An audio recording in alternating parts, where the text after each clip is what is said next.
Olá, eu sou o Fábio e você está no canal 10 Minutos Investindo. Aqui nós falamos de ações, opções, mercado em geral, day trade, swing trade e position.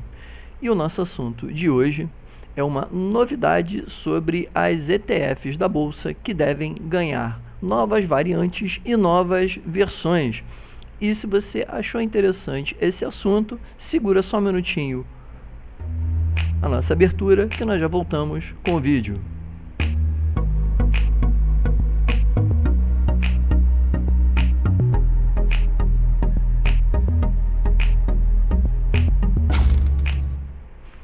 Lembrando, como sempre, que o material divulgado nesse vídeo não é recomendação de compra ou venda e tem por finalidade unicamente caráter informativo e educacional, assim como as empresas descritas não são recomendação de compra, venda e investimento, sendo única e exclusivamente do investidor a tomada de decisão ou abertura de conta nas corretoras ou bancos que aqui, ora, venham a ser citados. E o que propriamente é uma ETF? Bom, de uma forma bem simples, uma ETF é um fundo de investimento, né? Ele normalmente é atrelado a um índice de referência, né? Também chamado de subjacente. Significa que o gestor ajusta a composição do ETF de acordo com que ele seja o mais parecido ou possível com esse indicador. Imagine um fundo ligado ao Ibovespa. Inclusive, nós temos realmente um fundo ligado ao Ibovespa, que é o chamado BOVA11, que para quem já investe um pouquinho, para quem está começando, já deve ter ouvido falar, que é um fundo que ele replica, né, o índice Ibovespa. O papel do gestor, no caso desse fundo, né, será usar os recursos dos investidores para comprar as mesmas ações que inclui essa carteira de índice, que é uma carteira teórica propriamente para determinar a pontuação ou a evolução desse índice mediante as ações compostas por ele. E na mesma proporção, é claro. Bom, as cotas da ETF são negociadas no pregão da bolsa, né, de valores como se fossem ações, normalmente. E seu desempenho oscila conforme a performance dos papéis, ou seja, das ações que são contemplados por essa carteira teórica ou cesta, e também respondem à oferta e à demanda pelas cotas do mercado. E qual era o grande problema, né, ou a grande dificuldade que as pessoas encontravam em comprar as cotas, por exemplo, de uma ETF? Bom, eu posso dizer que problemas para comprar não existia propriamente nenhum. Porém, as ETFs não eram muito atrativas, vamos dizer assim. Porque elas simplesmente replicavam um índice e você tinha o ganho de capital dado, vamos dizer assim, pela valorização das ações que compunham, né, essa cesta de ações desse fundo de investimento da ETF. A questão é que, diferente das ETFs, vamos dizer assim, americanas principalmente, né, as ETFs brasileiras nunca pagaram dividendos, ou seja, por uma regra, por uma questão burocrática, vamos colocar assim, isso não acontecia no mercado brasileiro.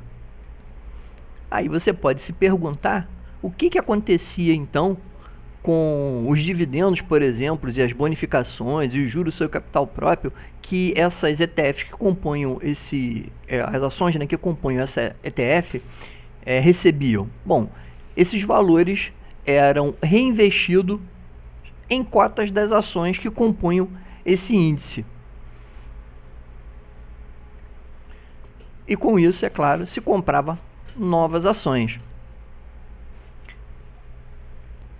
O que, a meu ver e ao olhar de muitos investidores, acabava tornando uma coisa não atrativa, até porque a valorização normalmente desses índices, né, elas não acontecem de uma forma um pouco mais abrupta, e você acabava perdendo os grandes movimentos, e você, além de perder os grandes movimentos das ações, você também acabava não recebendo, né, as bonificações dessas ações que compunham essa carteira. Porém, isso tem uma grande possibilidade de mudar ainda durante esse ano. Porque, segundo a matéria também da Money Time do dia 8 agora, né?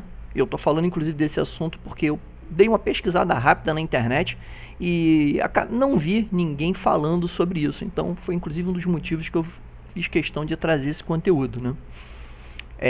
que fala sobre a nova classe de ativos. O que seria essa nova classe de ativos? Seriam ETFs que pagam dividendos e podem chegar à Bolsa Brasileira até o final de 2022, né?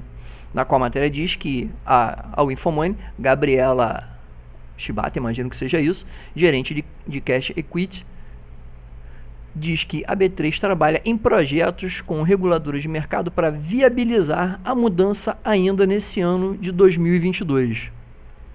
Bom, e aproveitando para fazer uma leve crítica, para quem já conhece a Bolsa há um tempo sabe que inovação e Bolsa de Valores são coisas que normalmente andam a passos, né, bem curtos.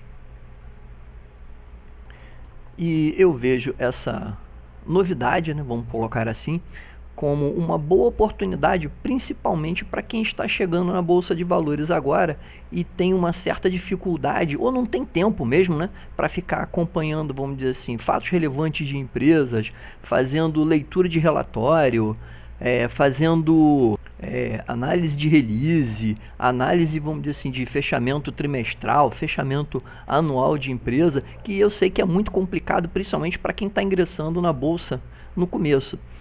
E normalmente a pessoa não tem tempo mesmo para ficar batendo cabeça com isso.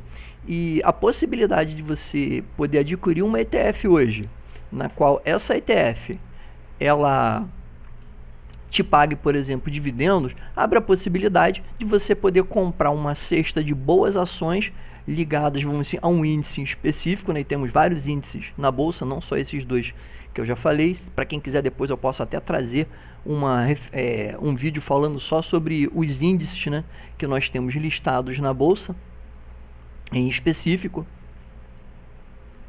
E além de toda essa facilidade, ainda conseguir receber parte dos dividendos das empresas que compõem a cesta de ações daquela ETF em específico. Só para contextualizar um pouquinho, né, mais, né, como eu disse, atendendo aos pedidos de muitos investidores focados em renda passiva, principalmente, né, que é aquele pessoal que não quer ficar esquentando a cabeça em ficar olhando, como eu falei, balanço, fato é relevante, nada disso.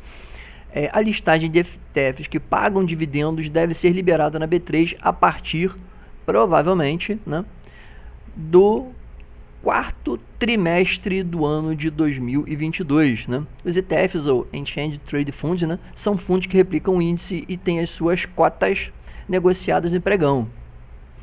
A informação foi revelada, como disse, pela Gabriela Shibata, gerente de Cash Equity da B3, em entrevista à Infomoney, né, na qual ela explica também, né, que atualmente existem alguns entraves no Brasil para que impede a criação de ETFs que pagam dividendos. Do ponto de vista técnico, o que falta é um desenvolvimento de um sistema pela B3 previsto para o quarto trimestre. Eu imagino que isso esteja também diretamente ligado a uma empresa, né, que a Midway, se eu não me engano, se não me falha na memória, que foi adquirida atualmente pela B3, que é justamente desse tipo de tecnologia. Outro aspecto que prevê a regulamentação da Comissão de Valores Imobiliários, ou seja, dependemos também de uma atualização, né, e de uma autorização da CVM. Ela afirma também que atualmente as ETFs listadas em B3 seguem a instrução CVM número 359, na qual aponta que os ETFs devem sempre estar atrelados à performance do índice de referência, ou seja, eles têm que perseguir e obter o mesmo desempenho, sendo apenas permitido o chamado tracking erro, né? Ou seja, em pequenas diferenças entre o retorno do ETF e o índice replicado. E só para finalizar, trazer uma outra matéria aqui também interessante, né? Falando sobre as 10 maiores altas e baixas do ETF no mês de fevereiro agora, né? Fundo de iniciação de valor, que são ETFs de valor, ouro, commodities e renda fixa, entre outras, né? E só para a gente ter uma noção, por exemplo, as que mais valorizaram, né? Nós temos a BBS 11, Gold, PIB, Brax 11, CMDB 11, BOVV 11, BOVX 11, XBOV 11, ou seja, já deu para notar que todo ETF por referência, né? Ela tem o final código 11. E o nosso BOVA 11, né? Que replica o índice. Aqui ele fala também sobre, faz um um pequeno review sobre cada uma dessas ETFs. E nós temos aqui também, né, para não ficar de fora, temos também as piores também, né? A Tech 11, GMB 11, China 11, que replica, vamos dizer assim, empresas da China, Trig 11, BTEC 11, 1011, Nasdaq 11, que, se não me engano ele replica o Nasdaq, SHOT 11, o STK e a TecB 11, né? Fora essas, tem uma outra ETF que chegou agora há pouco na bolsa também, que é uma ETF que ela replica o índice de criptomoedas. Bom, os dois links dessas duas matérias eu vou deixar aqui embaixo, né, no vídeo, para ficar legal, para que vocês possam, é claro, ler com mais calma, né, para quem se interessou no assunto. Por agora é só. Eu devo começar a trazer a partir, vamos dizer assim, do começo agora dos balanços do primeiro tri de 2022, novamente a análise do balanço de algumas empresas. Se você quiser alguma empresa em específico, pode deixar aqui no comentário do vídeo, né, que tendo algum pedido eu já reservo um tempinho para fazer. Para quem teve paciência para assistir o vídeo até agora e se interessou por assunto, muito obrigado e, como sempre, bons investimentos.